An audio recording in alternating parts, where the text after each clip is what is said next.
Жасанды интеллект саясатқа да араласа бастады. Жапонияда жаңғыру жолы атты жас партияның лидері етіп жасанды интеллектіні сайлады. Оның шартты өкілі ретінде Киото университетінің 25 жастағы студенті Коки Акумура қызмет етеді.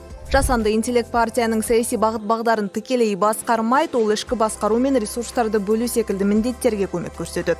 Ал Албания билігі жасанды интеллекті министр етіп тағайындаған әлемдегі алғашқы мемлекет болды. Диала деген атау алған жасанды интеллект моделі Албаниядағы мемлекеттік сату саласын басқарады.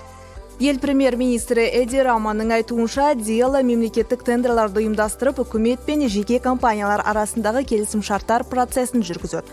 Бұл жүйе жемқорлықпен күреске бағытталған. Диала Албания платформасы арқылы азаматтарға қызмет көрсетуге де мүмкіндік береді.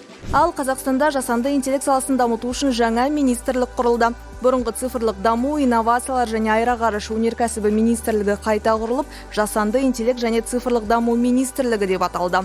Ал инновациялық қызмет пен өкілеттіліктер ғылым және жоғары білім министрлігіне берілді.